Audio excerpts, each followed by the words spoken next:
Hai, hello, salam sejahtera Malaysia. Selamat datang ke channel Fels Lifestyle. Terima kasih kerana terus setia dan terus bersama di dalam channel ini. Ini satu keputusan Anwar yang pasti membuat walaun-walaun ataupun mana-mana pihak yang cuba untuk uh, memaki hamun Anwar, mencaci Anwar, menjatuhkan Anwar, ingin lihat Anwar tumbang, menumpaskan Anwar, semuanya akan tercekik. Semuanya akan hampir pengsan. Macam ganas pula. Tapi saudara-saudara, hakikatnya di dalam pimpinan Anwar Ibrahim, di bawah Anwar Ibrahim sebagai Perdana Menteri, ada satu fakta yang korang semua perlu tahu, terutamanya kepada penyokong-penyokong PAS dan juga Perikatan Nasional. Ini satu sumber daripada FB page Anak Tahu. Saya melihat sumber ini melalui FB. Zaman PAS jadi kerajaan pusat tahun 2022, peruntukan pembangunan untuk Kelantan adalah RM1.55 bilion. Okey, anda dengar itu. RM1.55 bilion. Zaman PAS jadi kerajaan pusat pada tahun 2022. Manakala sewaktu Anwar, waktu kini, masa sekarang Anwar menjadi PM, peruntukan pembangunan Kelantan ditambah kepada RM3.19 bilion. Satu peruntukan yang lebih banyak berbanding pada ketika PAS menjadi kerajaan. Sedangkan Kelantan adalah negeri takbiran PAS Perikatan Nasional. Dan dalam pada masa yang sama, walaupun kata Anwar anak tirikan Kelantan. Saudara-saudara yang saya hormati, sumber daripada FB page Anak Tahu ini pasti membuat walaun-walaun tercekik. Tapi kalau perkara ini benar, kenapa tidak wakil-wakil rakyat PAS hari ini yang mungkin semakin lama semakin terpikat dengan cara Anwar bekerja? Bagus mereka sokong Anwar sajalah. Pergilah sokong Anwar Ibrahim, sokong kerajaan perpaduan yang lebih stabil. Peruntukan pembangunan untuk Kelantan RM3.19 bilion tahun ini, kata Perdana Menteri. Ini satu kenyataan PM yang pasti membuat musuh politiknya ketakutan, membuat musuh politiknya kini sedang dalam bahaya. Nah, saudara-saudara, saya percaya dan yakin pengumuman Anwar ini bukan sekadar untuk memenangkan dirinya sendiri, bukan sekadar untuk menunjukkan bahawa beliau akan menang, untuk menarik penyokong-penyokong, untuk menarik wakil rakyat daripada PAS. Tetapi ini adalah keputusan Anwar yang sangat benar untuk rakyat di negeri Kelantan. Saudara-saudara, berkaitan dengan ini, apa komen Anda? Hai, hello, salam sejahtera Malaysia. Selamat datang ke channel Fels Lifestyle. Terima kasih kerana terus setia dan terus bersama di dalam channel ini. Saudara-saudara yang saya hormati, satu lagi pendedahan baru, kali ini sekali lagi melibatkan nama bekas Perdana Menteri Tan Sri Muhyiddin Yassin. Sebelum ini, setelah Anwar Ibrahim menjadi PM, setelah PN gagal untuk membentuk kerajaan pada pilihan raya umum ke-15, ada pendedahan yang melibatkan nama Tan Sri Muhyiddin Yassin berkaitan dengan jana wibawa, berkaitan dengan rasuah. Bahkan menantunya pun kini sedang dicari oleh SPRM. Ada yang kata Muhyiddin sedang dalam bahaya, sedang kritikal dalam keadaan politiknya. Nah, ada lagi satu pendedahan. Kali ini pun sama melibatkan nama pengerus CPN tersebut. Mahyadin jawab Tuan Ibrahim, saya tak terlibat.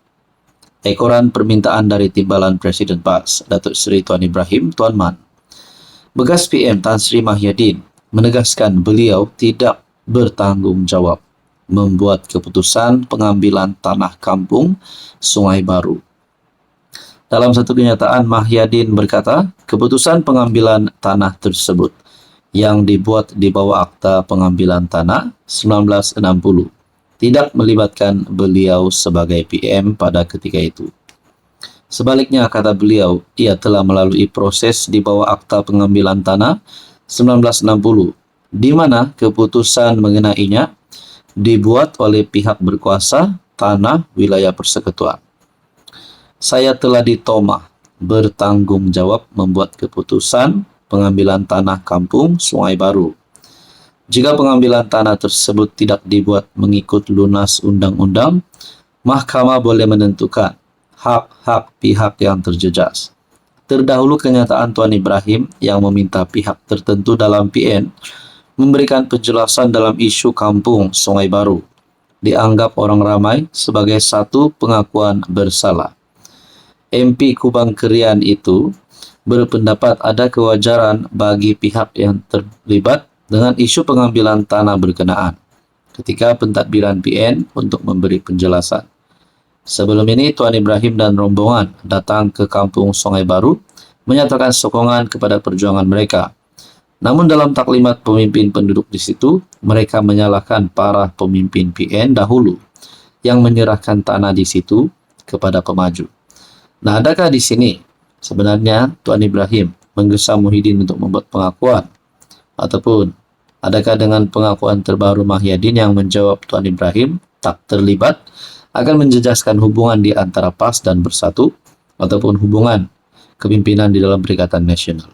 Nah, saudara-saudara, kita nantikan saja apa yang akan berlaku. Hai, hello, salam sejahtera Malaysia. Selamat datang ke channel Fels Lifestyle. Terima kasih kerana terus setia dan terus bersama di dalam channel ini. Kepada yang baru di dalam channel ini, selamat bergabung, admin ucapkan. Antara yang menjadi tumpuan rakyat Malaysia, nah, sudah pasti bagi pilihan raya yang akan datang. Antaranya PRN Sabah dan terdekat adalah pilihan raya kecil, DUN Air Kuning. Nah, ini menjadi salah satu cara bagi mana-mana jentera parti yang menang untuk menunjukkan bahawa pertama, sekiranya calon kerajaan menang, menunjukkan bahawa mereka relevan dan tetap kukuh dan mereka masih dan terima lebih banyak penyokong hari demi hari. Manakala di bahagian Perikatan Nasional ataupun pembangkang yang menghantar calon, sekiranya mereka menang, sudah pasti mereka ingin menunjukkan, menghantar message kepada seluruh Malaysia bahawa mereka masih relevan. Nah, pada akhirnya, satu keputusan buruk untuk calon PN dan seluruh Perikatan Nasional. Nah, ini hanyalah satu kenyataan ataupun satu pandangan daripada penganalisis. BN punya kelebihan, kekalkan kerusi Air Kuning. Usai proses penamaan calon PRK DUN Air Kuning, calon yang diumumkan bertanding tidak membuang masa untuk terus mendekati pengundi di kawasan itu. Berdasarkan jadual pergerakan yang dikongsikan kepada media, calon BN Dr. Muhammad Yusri Bakir 54 dan calon PN Abdul Muhaimin Malik 44 mempunyai program padat bertemu jentera dan pengundi sebelum menutup kempen hari pertama kira-kira 11 malam. Calon Parti Sosialis Malaysia PSM Bawani KS 40 turut mengadakan program tinjauan mesra dan berkempen secara maya dari 7 hingga 9 malam. Penganalisis politik Siti Nuranizaha Fiza Boyman berkata, ketiga-tiga calon mempunyai kelebihan masing-masing. Namun BN dilihat sebagai pilihan untuk mengekalkan kubu kuat parti itu. Dalam kenyataan yang lain, mungkin ini menjadi satu lagi kekalahan. Mungkin menjadi salah satu punca yang boleh membuat kekalahan ataupun PN terpelanting lagi. Calon PN enggan ulas dakwaan tipu tauliah mengajar agama. Sebelum ini pun saya telah terima komen bahwa mereka setuju sekiranya calon PN tarik diri. Tapi bagi saya, jangan tarik dirilah. Berjuang dulu. Nanti baru tahu menang ataupun terpelanting. Tapi dalam satu artikel ini berkata, pelantikan Abdul Muhaimin sebagai calon PN untuk DUN Air Kuning menimbulkan tanda tanya ramai bagaimana beliau boleh memiliki tauliah mengajar di Perak. Perak telah menetapkan syarat bahwa pemegang tauliah mengajar agama di negeri itu mestilah tidak terlibat dengan mana-mana parti politik. Jadi kalau saya pikir secara rasional, kalau mana-mana pemegang tauliah mengajar agama di negeri itu tidak boleh terlibat dengan mana-mana parti politik, adakah sama ada beliau melepaskan tauliah itu ataupun kedua beliau melepaskan jawatan di dalam PN ataupun tarik diri untuk PRK Dunair Kuning. Nah, ini menjadi pertanyaan paling utama. Dalam pada itu, Abdul Muhaimin merupakan pengurus CPN di Tapa. Sebuah akaun TikTok mendakwa calon PN menipu Jabatan Agama Islam Perak bagi memperoleh lesen guru tauliah. Ketika ditanya, Abdul Muhaimin enggan mengulas dakwaan tersebut menerusi artikel Harapan Daily. Yang di Pertua PAS kawasan Tapah itu hanya menjawab dengan ringkas bahwa isu berkenaan sudah dijelaskan. Saudara-saudara, berkaitan dengan isu ini, apa komen Anda?